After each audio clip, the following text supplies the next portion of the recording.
ॐ अज्ञानतिमिरान्धस्य ज्ञानाञ्जनशलाकया चक्षुरुन्मिलितं येन तस्मै श्रीगुरवे नमः।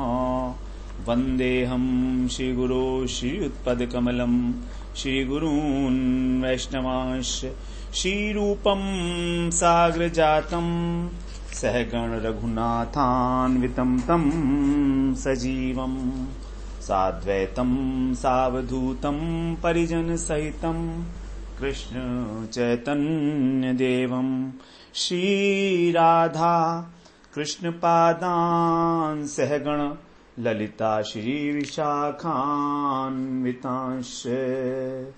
तमादिदेवं करुणानिधानं तमालुवर्णं सुहितावतारम् अपार संसार समुद्र सेतुं भजामहे भागवत स्वरूपम्। हे देव हे दैत हे भुवनैक बंधो, हे कृष्ण हे चपल हे करुणैक सिंधु, हे नाथ हे रमण हे नयनाभिराम। हा हा कदानुभवितासि पदं दृशोर्मे, श्रीकृष्ण चैतन्य प्रभो नित्यानंद, श्री अद्वैत गदाधर शिवसदि गौरभक्त वृंद। हरे कृष्णा कृष्ण कृष्ण हरे हरे, हरे राम राम राम हरे हरे। हरे कृष्णा। सर्वप्रथम मैं अपने गुरुपाद पद ओम विष्णुपाद अष्टोत्तर शत श्री श्रीमद् भक्ति वेदांत माधव गोस्वामी महाराज के चरण कमलों में अनंत कोटि दंडवत प्रणाम ज्ञापन करता हूं। हम लोग श्रीमद् भागवत पुराण का श्रवण कर रहे हैं। हम लोगों ने पिछले सत्र में सप्तम स्कंध पूरा किया। सप्तम स्कंध में ऊती लीला का वर्णन है। ऊती लीला का अर्थ है कर्म वासना, कि मनुष्य जो है जिस प्रकार के कर्म करता है उसी प्रकार की उसकी वासनाएं बनती हैं। मनुष्य 3 प्रकार के कर्म करता है, शुभ अशुभ और मिश्रित। तो यहां पर जो अशुभ कर्म है उसकी जो वासना होगी वो अशुभ वासना होगी। तो इसका प्रतिनिधित्व करते हुए हम लोगों ने सप्तम स्कंध के पहले 5 अध्याय में हिरण्यकशिपु के विषय में श्रवण किया। हिरण्यकशिपु किस प्रकार जो है भगवान का विरोधी था, प्रहलाद जी को अत्यंत कष्ट देता था। उसके बाद फिर हम लोगों ने शुभ वासना का प्रतिनिधित्व करने वाले जो प्रहलाद जी हैं, भगवान के भक्त हैं, उनका 5 अध्याय में श्रवण किया। उसको हमने बोला दैव वासना प्रकरण। तो असुर वासना प्रकरण, देव वासना प्रकरण और फिर अंतिम प्रकरण के अंदर जो मनुष्य वासना अर्थात मिश्रित। तो जो मिश्रित कर्म करते हैं मनुष्य लोग, शुभ और अशुभ दोनों प्रकार के, उनकी वासना जो है मिश्रित होती है। कभी अशुभ कर्म करते हैं, कभी शुभ कर्म करते हैं। इसके लिए युधिष्ठिर महाराज ने नारद जी से प्रश्न पूछा था कि जो साधारण मनुष्य हैं वो अपने स्वधर्म का पालन करते हुए, वर्णाश्रम धर्म का पालन करते हुए किस प्रकार भगवान को प्राप्त कर सकते हैं। तो इस प्रकार हम लोगों ने वहां पर 3 प्रकरण 15 अध्याय के अंदर 5-5 अध्याय का एक प्रकरण था। 23, 24 और 25वां प्रकरण उसका हमने श्रवण किया। अब हम अष्टम स्कंध में यहां पर आज प्रवेश कर रहे हैं।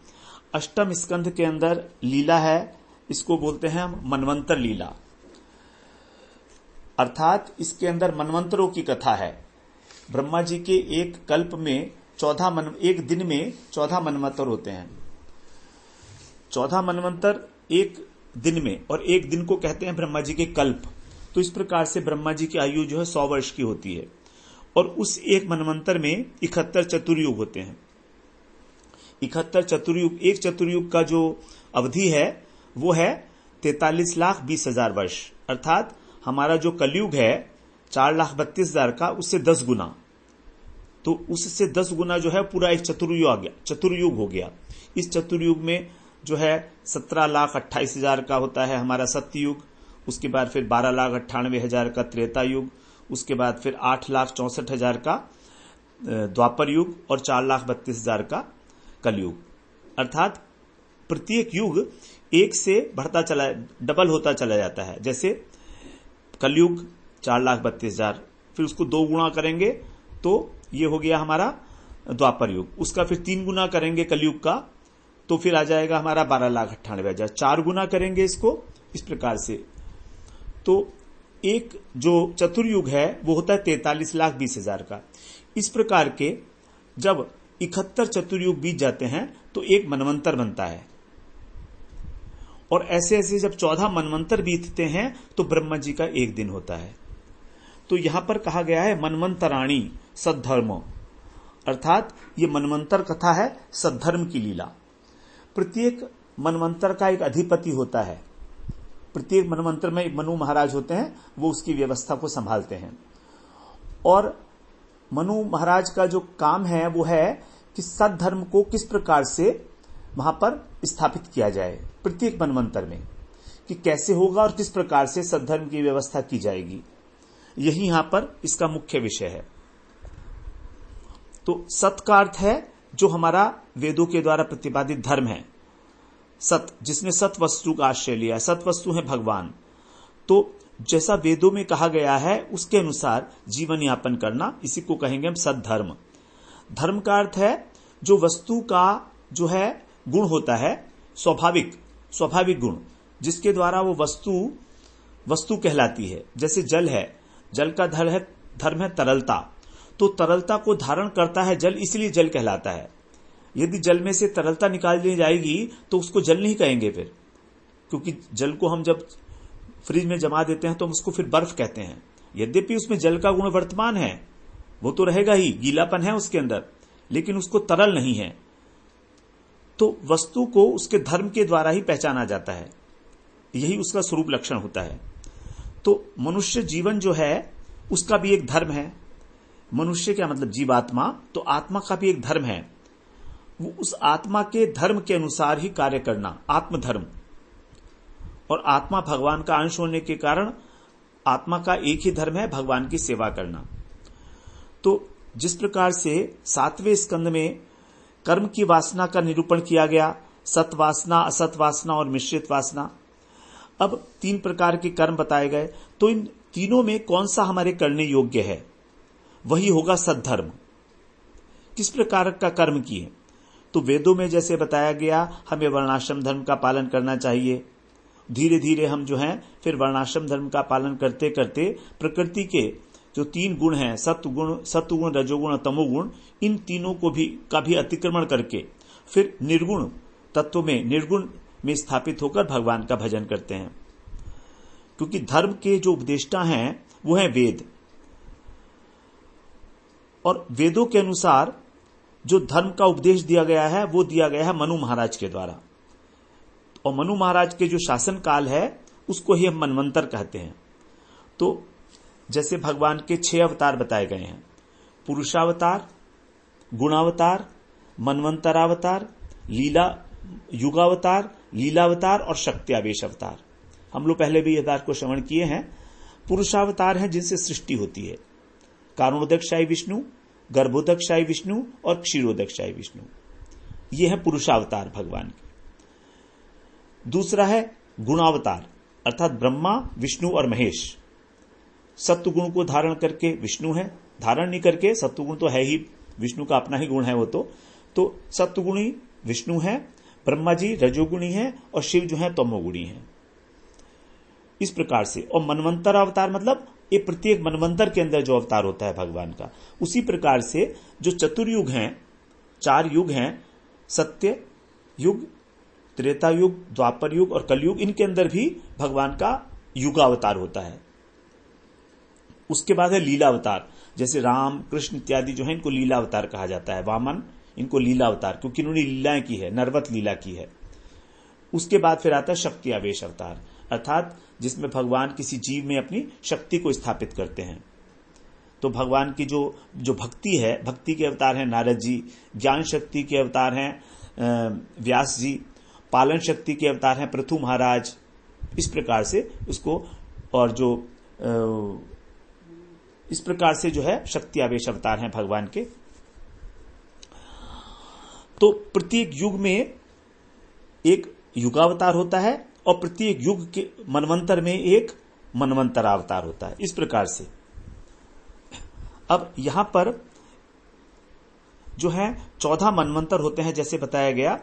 तो यहां पर सभी में इस प्रत्येक मनवंतर का जो अधिपति है मनु, उनका यही है कार्य कि वो इस सृष्टि के अंदर सद्धर्म को स्थापित करें, क्योंकि जो धर्म का द्रोही है वही भगवत द्रोही कहलाता है।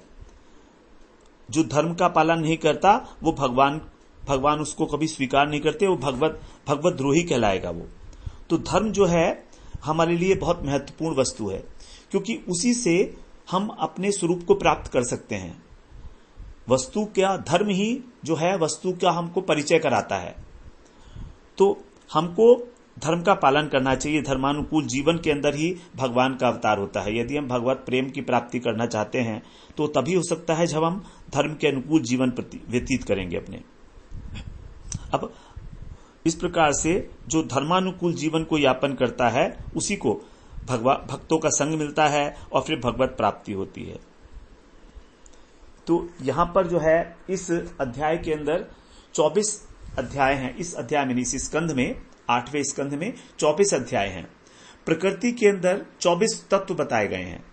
प्रकृति के द्वारा हम लोगों ने श्रवण किया था, जब उसमें भगवान का चिन्मय ईक्षण होता है तो 24 तत्व उत्पन्न होते हैं। पंच महाभूत, पंच तन्मात्रा, पंच ज्ञानेन्द्रिय, पंच कर्मेंद्रिय, उसके बाद फिर मन बुद्ध, ये 20 हो गए। उसके बाद फिर मन, बुद्धि, चित्त और अहंकार, ये 24 तत्व हैं। तो इन 24 तत्वों से जो प्रकृति के 3 गुणों से उत्पन्न हुए हैं, सत्व, रज और तम, इनसे मुक्त होने के लिए, प्रकृति के इस त्रिगुणात्मक प्रकृति से मुक्त होने के लिए ही यहां पर 24 अध्यायों का संधान किया गया है। 24 अवतार जो हैं इसमें स्कंध में लगाए गए हैं। अब यहां पर 4 प्रकरण हैं। हम लोगों ने 8 अष्टम स्कंध को 4 प्रकरण में विभाजित किया है और 931 श्लोक हैं इसमें पूरे मिलाकर। पहला प्रकरण है हमारा भगवत स्मरण प्रकरण, अर्थात भगवान का स्मरण करके किस प्रकार से जो गजेंद्र थे उनको भगवत प्राप्ति हुई। इसके अंदर 4 अध्याय हैं। उसके बाद है दान धर्म प्रकरण। इस दान धर्म प्रकरण के अंदर फिर अलग अलग प्रकरण हैं, जैसे समुद्र मंथन की कथा है, समुद्र मंथन का उपाख्यान है उसमें 7 अध्याय में। उसके बाद फिर एक अध्याय के अंदर किस प्रकार से शिवजी जो हैं भगवान का रूप देखकर मोहित हो गए थे, जब उन्होंने अपना वो मोहिनी रूप दिखाया था। और फिर बाद के अध्याय के अंदर जो मनवंतराधिकारियों का वर्णन है। इस प्रकार से इसके अंदर धर्म दान प्रकरण के अंदर 10 अध्याय हैं। तृतीय प्रकरण है इसके अंदर हमारा प्रतिज्ञा का पूर्ण होना, तो इसका नाम रखा हम लोगों ने प्रतिज्ञा पूर्ति प्रकरण। इसमें 4 अध्याय हैं। इसमें राजा बलि की कथा है कि किस प्रकार से उन्होंने जो है भगवान को, वामन भगवान जो उनके द्वार पर आए थे, तो उनको भिक्षा देने के बहाने उन्होंने जब सब मांग लिया तो बलि महाराज ने अपना सर्वस्व भी उनको अर्पण कर दिया अपनी प्रतिज्ञा पूरी करने के लिए। और जो चतुर्थ प्रकरण है 1 अध्याय के अंदर, वहां पर भगवान के मत्स्यावतार, भगवान का जो मत्स्य अवतार है उसकी कथा हुई थी। इस प्रकार से ये 4 प्रकरण हैं, 24 अध्याय, 4 प्रकरण, 931 श्लोक। पहला प्रकरण भगवत स्मरण प्रकरण, उसमें 4 अध्याय हैं। दान धर्म प्रकरण, उसमें 10 अध्याय हैं। प्रतिज्ञा पूर्ति प्रकरण, इसमें 9 अध्याय हैं। और मत्स्यावतार कथा प्रकरण, इसके अंदर 1 अध्याय है। इस प्रकार से यहां पर जो है 4 प्रकरण हैं, उनके अंदर हम लोग श्रवण करते हैं कि किस प्रकार से यहां पर जो है अलग अलग मनुओं की कथा है। तो अब आरंभ होता है ये हमारा जो ये पहला स्कंद, इसका जो हमारा ये प्रकरण है 26वां प्रकरण कहेंगे हम इसको। 26वां प्रकरण है भगवत स्मरण प्रकरण, जिसमें गजेंद्र और ग्राह की कथा है। ये आरंभ होता है यहां पर हमारे प्रथम अध्याय से 8वें स्कंध के। श्री राजोवाच, राजा कह रहे हैं, जो परीक्षित महाराज हैं वो प्रश्न कर रहे हैं अब राजोवाच। इस प्रथम अध्याय का जो नाम है वो है मनवंतरों का वर्णन।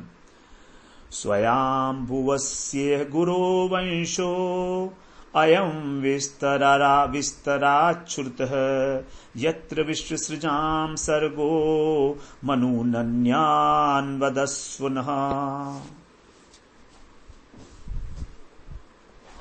परीक्षित महाराज प्रश्न कर रहे हैं सुखदेव जी से कि हे गुरु, अर्थात हे गुरुदेव, यह माने इस लोक में स्वयंभुवस्य, जो स्वयंभू मनु हैं उनका, अयम वंश, यह वंश, यत्र माने जिसमें, विश्व सृजाम, प्रजापतियों की, सर्ग है माने वंश परंपरा, चली, विस्तरात, विस्तार से मैंने, श्रुत है माने सुन लिया है। आपने उसका बड़ा विस्तार से वर्णन किया है कि किस प्रकार से स्वयंभू मनु, जो सबसे पहले मनु है, जो 14 मनवंतर होते हैं उनमें सबसे पहला मनवंतर है, उसको बोलते हैं स्वयंभू मनवंतर। उसके जो मनु है उनका नाम है स्वयंभू। तो उनके विषय में बड़ा विस्तार से आपने वर्णन किया, ये सब सुना। अन्यान मनून न वदस्व। अब अन्य जो मनु हैं उनके अतिरिक्त जो 13 मनु रह गए हैं, नौ माने मुझसे आप, वदस्व माने उनका वर्णन कीजिए। तो यहां पर जो गुरु शब्द है बड़ा महत्वपूर्ण है। सुखदेव जी को गुरु का संबोधन कर रहे हैं। यद्यपि परीक्षित महाराज की कोई दीक्षा नहीं हुई है उनसे, लेकिन गुरु शब्द का बड़ा अर्थ है, क्योंकि गुरु की शरणागति के बिना हम धर्म का रहस्य नहीं समझ सकते। और इस स्कंध के अंदर विशेष रूप से धर्म की कथा है, सद्धर्म का किस प्रकार से पालन करना है। तो हम चाहें कि हम किताब पढ़ के और केवल सुन के धर्म का रहस्य समझ जाएंगे, ऐसा ना कभी हुआ ना कभी होगा। इसलिए जीवन में गुरु की आवश्यकता है। तो यहां पर परीक्षित महाराज उनको जो है गुरु की संज्ञा देते हुए प्रश्न पूछ रहे हैं। अब देखिए, जब अर्जुन को मोह हुआ था गीता में, तो उन्होंने भी भगवान की शरणागति ली थी और उनको गुरु के रूप में स्वीकार किया था। दूसरे अध्याय के 7वें श्लोक में, शिष्यस्य अहं शाधि माम त्वाम प्रपन्नम, कि मैं जो है धर्म के विषय में सम्मूढ़ हो चुका हूं, मुझे मालूम नहीं है मुझे क्या करना है क्या नहीं। तब भगवान ने उनको धर्म का, वर्णाश्रम धर्म का उपदेश दिया था, धर्म का रहस्य समझाया था कि वास्तविक धर्म जो हमारी आत्मा का धर्म है वो क्या है। तो गुरु ही जो है वो धर्म का मूल है, भक्ति का मूल है। किताब पढ़ने से हम, ठीक है, तर्क वितर्क तो कर सकते हैं, लेकिन भक्त नहीं बन सकते। तो इस प्रकार से सुखदेव जी की जो प्राप्ति हुई है परीक्षित महाराज को, वो भगवत कृपा से हुई है। और सुखदेव जी का मिलना कोई साधारण बात तो है नहीं। अंतिम समय में जब वो राजपाट छोड़कर और अपने मुक्ति का उपाय पूछने के लिए सबसे उन्होंने पूछा, तो किसी ने कुछ बताया, किसी ने कुछ बताया, लेकिन जब सुखदेव जी मिले तभी उनको जो है, उनको अपनी अभीष्ट वस्तु की प्राप्ति हुई। तो कह रहे हैं परीक्षित महाराज कि आपने स्वयंभू मनवंतर का बड़ा विस्तार से वर्णन किया। तीसरे स्कंध से हमारा स्वयंभू मनु का ही वर्णन चल रहा है। तीसरे स्कंध से अब तक, तीसरे स्कंध से लेकर और सप्तम स्कंध तक मनु महाराज का ही जो स्वयंभू मनु है उन्हीं का वर्णन चल रहा था अभी तक। तो कह रहे हैं ये तो मैंने बहुत अच्छी तरह से सुन लिया है, अब जो आगे के मनु हैं उनके विषय में कुछ आप मुझे बताइए। स्वयंभू मनु के अतिरिक्त जो भी हैं उनकी कथा आप मुझे सुनाइए। अब दूसरे श्लोक में कह रहे हैं, यत्र यत्र हरिर्जन्म कर्माणि समहीयसः गृह्णन्ति कवयो ब्रह्मस्तानि नो वद शृण्वताम्। यहां कह रहे हैं, हे ब्रह्मन, यत्र यत्र, जिस जिस प्रसंग में भी, महीयसः, महीयस माने महामहिम जो भगवान है, ऐसे हरे, हरि का, श्री हरि का जन्म च, अवतार हुआ है, च माने और, कर्माणि, उनके जो चरित्र हैं, उनकी जो लीलाएं हैं, उनका, कवयः गृह्णन्ति, जो कवि लोग हैं, कवि शब्द कहते हैं विद्वान को, तो जो विद्वान लोग हैं वर्णन करते हैं उनका, गृह्णन्ति माने उनका गायन करते हैं, नौ माने हम, शृण्वताम तानि वद, सुनने वालों से, तानि माने उसको, वद माने कहिए, हम आपकी बात श्रवण कर रहे हैं, हम शृण्वताम हैं, सुनने वाले। वहां परीक्षित महाराज के अतिरिक्त और भी बहुत सारे लोग बैठे हैं, ऋषि मुनि, ब्रह्म ऋषि, राज ऋषि सब आए हुए हैं, बहुत बड़ी सभा जुटी है। गंगा जी के किनारे, तो वहां पर भागवत का ये श्रवण चल रहा है, सत्र चल रहा है। तो कह रहे हैं जहां जहां महामहिम हरि, जिनकी महिमा अत्यंत महान है, जिस भी मनु की परंपरा में उनका जन्म हुआ, क्योंकि 14 मनु है, तो 14 मनुओं की परंपरा में अलग अलग समय में भगवान का अलग अलग जन्म हुआ होगा। तो आप जो जन्म हुए और जो उनकी लीलाएं की, जिसका लोग विद्वान गायन करते हैं, उसको आप हम लोगों को सुनाइए। तो श्रोता कोई सुनाया जा सकता है यदि कोई उत्सुक है तभी। तो यहां पर जो है, देखिए, परीक्षित महाराज के द्वारा यह प्रश्न पूछना दिखा रहा है कि परीक्षित महाराज जागृत श्रोता हैं।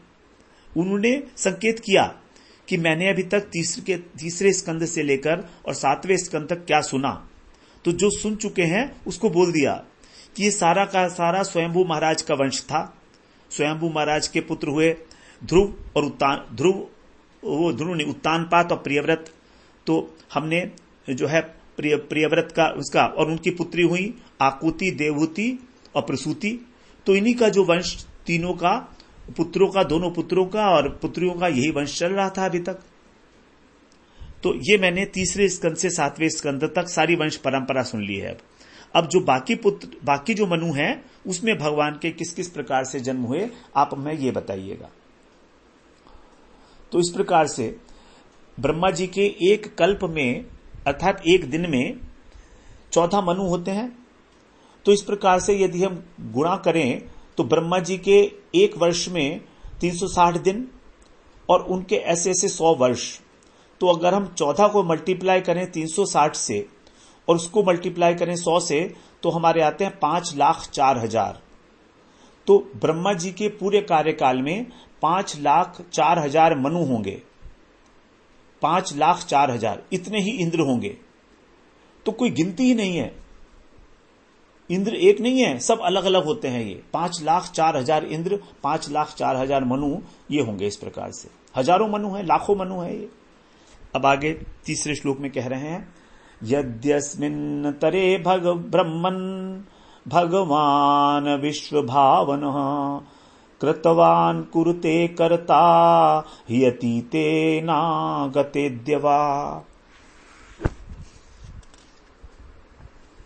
यहां पर कहा जा रहा है कि हे ब्रह्मन, दूसरे श्लोक में भी संबोधन था ब्रह्मन का, यहां पर भी ब्रह्मन का संबोधन है, हे ब्रह्मन। फिर एक दूसरा संबंधन है, विशेषण है विश्व भावना, अर्थात भगवान विश्व के रक्षक हैं, विश्व के उत्पन्न करने वाले भी हैं और विश्व के रक्षक भी हैं। ऐसे भगवान ने यत अस्मिन, जो भी, जिसमें, अतीत माने जो बीत में, अतीत काल में, अनागते अथवा आने वाला, और अद्य माने आज, वर्तमान में। तो भगवान जो विश्व के रक्षक हैं, उन्होंने बीते हुए कल में, अनागते माने आने वाले समय में, भविष्य में, और अद्य माने वर्तमान में, अंतरे कृतवान, इन मंत्रों में किया है, जो कुछ भी कार्य किया है, करता अथवा करेंगे अथवा कर रहे हैं, वो सभी आप मुझे बताइए। तीनों बात, कार्यकलापों का, उनकी लीलाओं का वर्णन करें कि जो उन्होंने पहले किया है, जो वर्तमान में अब संपन्न कर रहे हैं, और जो आगे आने वाले भावी मनमंत्रों में भगवान करने वाले हैं, वो आप हमें बताइए। तो इस विश्व भावन का मतलब हो गया, भगवान इस विश्व का पोषण करने वाले हैं, विश्व रूप भगवान जो हैं, क्योंकि भगवान ही जो है अपने रूप से ही अलग अलग रूप सब धारण किए हुए हैं इस जगत के अंदर पूरे। तो वो आप हमको सुनाइए। अब चौथे श्लोक में सुखदेव जी कह रहे हैं, ऋषि उवाच मनवो अस्मिन् व्यतातीता षट्कल्पे स्वयंभुवादयः अद्यास्ते कथितो यत्र देवादीनां च संभवः। अस्मिन् कल्पे, इस कल्प में जो अभी चल रहा है, स्वयंभू आदि षट मनवः, 6 मनवंतर व्यतीताता, बीत चुके हैं। तो ब्रह्मा जी का जो ये दिन चल रहा, कल्प चल रहा है, इसमें 6 मनवंतर बीत चुके हैं। यत्र माने जिसमें देवादि नाम, देवता आदियों की भी संभव है उत्पत्ति हुई। आद्य और वह पहले मनवंतर का जो वर्णन है, आद्य माने आदि, सबसे पहले वाला स्वयंभू मनु का मनवंतर, वो ते तुमसे कथित है, मैंने वर्णन कर दिया है। तो जो अभी कल्प चल रहा है, इस कल्प का नाम है ये अभी जो मनवंतर चल रहा है उसका नाम है वैवस्वत मनवंतर। तो ब्रह्मा जी का जो अभी कल्प चल रहा है, ब्रह्मा जी के देखिए अभी 50 वर्ष पूरे हो चुके हैं पूरे, और 51 वर्ष का पहला दिन अभी चल रहा है। उस 51वें वर्ष के पहले दिन में अभी तक 6 मनवंतर बीत चुके हैं। तो पहला मनवंतर था इसमें स्वयंभू, और अभी जो चल रहा है उस मनवंतर को कहा जाता है वैवस्वत। तो यहां बता रहे हैं सुखदेव जी कि जो सबसे पहला मनवंतर था, आदि मनवंतर स्वयंभू का, उसके अंदर जो देवता हुए, जो भगवान के अवतार हुए, वो सब मैंने तुम्हें बता दिए। उसका वर्णन हम श्रवण कराए हैं 3रे स्कंध से लेकर और 7वें स्कंध तक। अब आगे कह रहे हैं इसमें, आकुत्याम देहुत्याम च दुहित्रोस्तस्य वै मनो धर्म ज्ञानोपदेशार्थम भगवान पुत्रताम गतः। यहां कह रहे हैं जो पहले स्वयंभू मनु की पुत्री हैं आकुत्या, आकुति और देहुति, उनसे वही माने निश्चित रूप से, तस्य माने उनको, धर्म ज्ञान उपदेशार्थम, धर्म और ज्ञान का उपदेश देने के लिए भगवान उनके पुत्रताम गतः, पुत्र के रूप में अवतीर्ण हुए, अर्थात उन्होंने पुत्रत्व को प्राप्त किया। देवहूति जी के पुत्र में के रूप में आए भगवान कपिल। उन्होंने, कपिल भगवान ने अपनी माता को उपदेश दिया, जो हम लोग श्रवण कराए हैं 3रे स्कंध में बड़े विस्तार से। वहां पर जो है देवहूति और कपिल उपाख्यान के माध्यम से हम लोगों ने श्रवण किया। तो जो 2 पुत्रियां हैं, 3 पुत्री हैं देखिए स्वयंभू मनु की, आकुति, देवहूति और प्रसूति। तो यहां पर प्रसूति की चर्चा नहीं की, तो वो जो है अब आगे करेंगे शायद। तो 2 पुत्रियों की चर्चा की, आकुति और देवहूति की। तो इनके यहां भगवान जो है भगवान पुत्र के रूप में आए थे। और क्यों आए थे उसको बताने, धर्म और ज्ञान का उपदेश देने। देवहूति के जो घर में आए भगवान, उनको ज्ञान का उपदेश दिया। वहां पर कपिल जी ने सांख्य का उपदेश दिया था इनको, और कपिल जी ने सांख्य का उपदेश देवहूति के अतिरिक्त जो आसुरी ऋषि हैं उनको भी दिया था। उसके बाद जो आकुति हैं, आकुति सबसे पहली पुत्री हैं, देवहूति मझली पुत्री हैं और प्रसूति सबसे छोटी वाली हैं। तो आकुति के जो घर में आए थे भगवान, वो वहां पर, इसको आगे बताएंगे शायद, नहीं इसमें आगे नहीं है। आकुति के घर में भी हम लोग श्रवण कराए हैं पहले कि इनको भी धर्म का उपदेश दिया था। ये रुचि प्रजापति के साथ इनका विवाह हुआ था, और यहां पर यज्ञ नारायण के रूप में भगवान आए थे यज्ञ का स्वरूप बताने के लिए। तो उनको धर्म का उपदेश दिया था आकुति को भगवान ने। तो भगवान ही इनके घर में आए हैं, देवहूति के भी और आकुति के घर भी। देखिए स्वयं भगवान जो हैं वो अवतार ले रहे हैं, क्योंकि प्रजा को किस प्रकार से पता लगेगा कि धर्म क्या होता है, ज्ञान क्या होता है। अब 6ठे श्लोक में कहा जा रहा है, कृतं पुरा भगवतः कपिलस्यानुवर्णितम् आख्यास्ये भगवान यज्ञो यच्चकार कुरुद्वः। हे कुरुद्वः अर्थात हे कुरुवंश की परंपरा को ढोने वाले, वह माने वहन करने वाले, क्योंकि अब परीक्षित महाराज ही तो उस कुरुवंश को चला रहे हैं, कोई और बचा तो नहीं है। महाभारत के युद्ध में सब समाप्त हो गए। तो कह रहे हैं हे कुरुवंश की परंपरा को वहन करने वाले परीक्षित, यदि परीक्षित महाराज नहीं होते तो कुरुवंश को कौन चलाता, लुप्त हो जाता। इसीलिए यहां पर कह रहे हैं कि हे परीक्षित, भगवत है, इनमें से जो भगवान कपिलस्य, कपिल का कृतम पुरा, जो पहले किया हुआ चरित्र है, अनुवर्णितम, उसको मैं वर्णन कर चुका हूं। जो कपिल भगवान ने उपदेश दिया था माता देवहूति को, उसका मैं वर्णन कर चुका हूं तुमसे। सांख्य धर्म का उन्होंने उपदेश दिया कपिल देवहूति माता को, ये मैं तुम्हें सुनाया हूं। और भगवान यज्ञ यत चकार आख्यास्ये।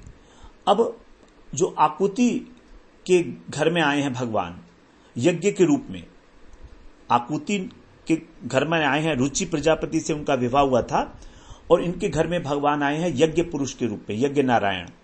तो यत चकार है जो मैंने तुमसे कहा था पहले, उसका आख्यास्ये, अब उसका मैं वर्णन करूंगा यहां पर। तो यहां पर अब जो आकुति के घर पर यज्ञ भगवान आए हैं धर्म का उपदेश देने, वो चरित्र मैं अब तुमको सुनाने वाला हूं। यहां पर ये बात उन्होंने बताई। अब 7वें श्लोक में कह रहे हैं, विरक्तः काम भोगेषु शत्रुपा पति प्रभु विसृज्य राज्यम तपसे सभार्यो वनमाविशत। शत्रुपा पति, शत्रुपा जी के जो पति हैं स्वयंभू मनु, सो सबसे पहले मनु है, आदि मनु। तो वो काम भोगेशु, कामनाओं से और भोगों से विरक्त होकर प्रभु राज्यम, एक राज्य का स्वामी होने पर भी, प्रभु का मतलब समर्थ, स्वामी, तो एक राज्य का स्वामी होने पर भी विसृज, उसको छोड़कर सभार्य, अपनी भार्या के साथ अर्थात अपनी पत्नी के साथ तप करने के लिए वनम आविशत, वन में प्रवेश कर गए। 7वें श्लोक में बता रहे हैं कि जो मनु महाराज थे, राज ऋषि, राजा भी थे और ऋषि भी थे, तो वो जितने भी उनके पास सुविधाएं थी राज्य की, पूरा राज्य पाठ था उनके पास, सारा पूरी पृथ्वी के सम्राट थे, तो उन्होंने अपनी पत्नी के साथ वृद्धावस्था में, जब वो चौथी अवस्था में पहुंची अपने, तो जितने भी विषय भोग थे उनसे वैराग्य हो गया और उसके बाद फिर उन्होंने वन में प्रवेश किया, वानप्रस्थ आश्रम में। तो बताते हैं कि गीता में भगवान बताते हैं कि हमारा विषयों से तो वैराग्य हो जाता है, क्योंकि जो व्यक्ति बहुत लंबे समय तक विषयों को ग्रहण नहीं करता उसको विषय से तो वैराग हो जाता है, लेकिन विषयों में जो रस बुद्धि है उससे वैराग्य नहीं होता। रसवर्जम रसो अप्यस्य, रसवर्जम, जो रस बुद्धि है विषय के अंदर, तो यदि वो विषय उनके सामने दोबारा से आएगा कभी आगे, तो वो उसको ग्रहण कर लेंगे, क्योंकि उनके अंदर उसकी रस बुद्धि तो है, उनके विषय तो हट गए, क्योंकि उन्होंने अब उससे अपने को दूर कर लिया। दूसरे अध्याय के 59वें श्लोक में कहा है, विषया विनिवर्तन्ते निहारस्य देहिनः रसवर्जम रसोप्यस्य परम दृष्ट्वा निवर्तते, कि इंद्रियों के द्वारा जो विषय नहीं ग्रहण किए जाते उनके विषय निवृत्त हो गए। जैसे मान लीजिए कोई आदमी यदि जो है स्वादिष्ट भोजन नहीं, मीठा नहीं खा रहा है, ठीक है, मीठा नहीं खा रहा है तो मीठा नहीं खा रहा है, अब उसका जो मीठापन जो विषय था वो तो निवृत्त हो गया, नहीं खा रहा है, लेकिन जो उसके अंदर रहने वाली आसक्ति है उस मीठे में, जो रस बुद्धि है, वो निवृत्त नहीं होती। तो वो निवृत्त कैसे होगी? परम दृष्ट्वा निवर्तते, अर्थात जब उसकी आसक्ति भगवान में हो जाएगी। तो जब तक उसकी आसक्ति, जब तक उसका प्रेम भगवान में नहीं होगा और भगवान की उसको अनुभूति नहीं होगी, परम दृष्ट्वा का मतलब परमात्मा का साक्षात्कार, तब तक वो रस बुद्धि समाप्त नहीं होती है। तो यहां पर कह रहे हैं कि उनकी रस बुद्धि समाप्त हो गई। काम भोगेशु, उन जो रसानुभूति थी उससे उनको वैराग्य हो गया। इस प्रकार से उन्होंने अपनी पत्नी के साथ जो है सार्वभौम सत्ता को छोड़कर और तप करने के लिए वन में प्रवेश किया। आगे कहते हैं अब 8वें श्लोक में, सुनंदायाम वर्ष सतम पदैकेन भुवम स्पृशन तप्यमानास्तपो घोरम इदमन्वाह भारत। हे भारत, अर्थात हे परीक्षित, सुनंदायाम, सुनंदा नदी के किनारे पर, एकेन पद, एक पैर से, भुवम स्पृशन, पृथ्वी को छूते हुए, घोरम तपह, उग्र तप, तप्यमानः, करते हुए, इदम अनुहा, वो बार बार निरंतर इस प्रकार का पाठ किया करते थे। आह का अर्थ है बोलना, लेकिन यहां पर अनुआह है। अनुआह का मतलब है जब हम लोग धीमे धीमे कोई बात बोलते हैं, जैसे भगवान की स्तुति करनी होती है, भगवान की मन मने थोड़ा सा फुसफुसा कर, तो अनुआह का अर्थ बताया यहां पर कि बहुत जप कर रहे थे, मरमरिंग, जो अपने को ही सुनाई दे ऐसी आवाज में, पब्लिक को सुनाई दे इस प्रकार का नहीं, जैसे स्तुति की जाती है। तो इस प्रकार से स्तुति करते थे। जब वो सुनंदा नदी के किनारे पर एक पैर से खड़े हुए थे, तो वहां पर उन्होंने एक पैर से खड़े होकर और घोर तप किया। वर्ष शतम, 100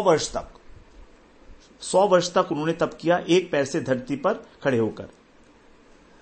तो ये देखिए, यहां पर इंपॉर्टेंट बात यह है कि यदि हम भी ऐसा सोचें कि हम एक पैर पे खड़े होंगे तो ये पॉसिबल नहीं है, क्योंकि ये जो कथा हो रही है ये सतयुग की कथा है, बिल्कुल प्रारंभ की, सृष्टि के आदि की कथा है ये। उस समय जो है सभी लोग, जितने भी लोग होते थे, बड़े बलशाली होते थे उस समय, तो एक पैर से खड़े होने भी उनके अंदर सामर्थ्य होती थी। वर्तमान में बिल्कुल असंभव है, लेकिन उस समय आयु भी तो बहुत ज्यादा होती थी। अब जैसे मान लीजिए सतयुग में आयु बताई जाती है 1,00,000 वर्ष, और अब है हमारी आयु 100 वर्ष। तो यदि हम सतयुग के 1,00,000 वर्ष के बराबर आज के 100 वर्ष रखें, तो सतयुग के जो 100 वर्ष होंगे, सतयुग के जो 100 वर्ष होंगे वो यहां के होंगे 1/10 वर्ष, अर्थात केवल 36 दिन के बराबर। तो 100 वर्ष की आयु वाला व्यक्ति यदि 36 दिन तक ये व्रत करे, और एक सतयुग का व्यक्ति 100 वर्ष तक करे, तो बराबर ही माना जाएगा। इस प्रकार से तो पहले समय में जो है सभी चीजें बड़ी सस्ती हुआ करती थी, जानते ही हैं हम लोग। असंभव सा लगता है कि घी भी कभी 50 पैसे किलो बिकता होगा, देसी घी, जो आज 500 रुपए किलो में भी नहीं मिलता है अच्छी तरह से। यहां वृंदावन में असली घी लो तो 2-2 हजार रुपए किलो का मिलता है, लेकिन यही घी कभी 50 पैसे किलो का भी मिला करता था। 100 वर्ष पहले की बात होगी, 100-150 वर्ष पहले की बात। तो उस समय लाखों वर्ष की आयु होती थी, और बड़ी घोर तपस्या की, मतलब बिना कुछ खाए पिए। अब आगे 9वें श्लोक में कह रहे हैं, जब एक पैर से खड़े हैं तो खाएंगे पिएंगे कैसे। अब 9वां श्लोक जो है उसमें मनु महाराज कह रहे हैं, स्तुति कर रहे हैं, उसका एक श्लोक पढ़ लेते हैं। मनुरुवाच येन चेतयते विश्वम विश्वम चेतयते नयम यो जागरति शयानेस्मिन्नायं तं वेद वेदसः। विश्वम येन चेतयते, विश्व जिसके द्वारा चेतना को प्राप्त करता है, जिस पदार्थ के द्वारा, जिस वस्तु के द्वारा विश्व चेतना को प्राप्त करता है, किंतु यम विश्वम चेतयते, लेकिन जिसको विश्व चेतना नहीं दे सकता, उसको चिता नहीं सकता। यह माने जो, अस्मिन माने इस जगत के, शयाने, शयाने माने सो जाने पर भी, अर्थात जब जगत में प्रलय हो जाती है, जागृति, जागता रहता है, उसको अयम वेद, यह जगत उसको न तम, नहीं जानता। वेद माने जानना, तो ये जो जगत है उसको नहीं जानता, लेकिन सह वेद, वो सबको जानने वाला है। तो कह रहे हैं परमात्मा के स्वरूप का बोध कराते हुए कि संपूर्ण विश्व में जो भी चैतन्य है वो उन्हीं की ऊर्जा से प्राप्त है, उन्हीं की चेतना से सबके अंदर चेतना है, गति है। यदि भगवान हमारे हृदय के अंदर ना हो तो किसी प्रकार की कोई हमारे अंदर चेष्टा, गति हो ही नहीं सकती। तो इस प्रकार से, और वो किसी के द्वारा चेतना को प्राप्त नहीं होते। जो संसार के जड़ पदार्थ हैं वो उनको चेतन नहीं कर सकते। जैसे कि जब बताया ये विश्व सो जाता है प्रलय काल में, तब भगवान जागृत होते हैं, प्रलय काल। तो लेकिन जो जीवात्मा है, जो जीव हैं, वो उनको नहीं जान पाते, क्योंकि वो तो उसके कारण हैं, सर्व कारण कारणम। तो कार्य कभी भी कारण को नहीं जान सकता, अंश कभी भी अपने अंशी को नहीं जान सकता। जैसे एक पिता, जैसे पुत्र अपने पिता को नहीं जानता कि उनका जन्म कब हुआ, पिता को नहीं जानता वो। उसी प्रकार से हम भगवान को नहीं जानते हैं, लेकिन भगवान सब कुछ जानते हैं। भगवान ने गीता में भी कहा था कि जितनी भी जीवात्माएं हैं, मैं उनका भूत, भविष्य, वर्तमान सब जानता हूं, लेकिन मेरे को कोई भी नहीं जानता है। अर्जुन से भी भगवान ने ही कहा था कि मैं अपने पुराने सब जन्मों को जानता हूं, तुम नहीं जानते। तुम न वेत्थ परंतप, तुम अपने जन्मों को नहीं जानते हो। मैं अपने सभी जन्मों को पुराने जानता हूं। तो भगवान जानते हैं कि भगवान क्या है। हम कोई भी भगवान को नहीं जान पाते। हाँ, भगवान की कृपा होगी तो हम भगवान को, भक्त भगवान के थोड़े थोड़े भगवान को जानने लगते हैं। इस प्रकार से हम लोग आज 9वें श्लोक पे यहाँ विश्राम लेते हैं। आज हमारी भूमिका भी थी, इसलिए थोड़ा समय लग गया। कल से हम फिर 10वें श्लोक में प्रवेश करेंगे। वांछा कल्पतरुभ्यश्च कृपा सिन्धुभ्यैव च पतितानां पावनेभ्यो वैष्णवेभ्यो नमो नमः।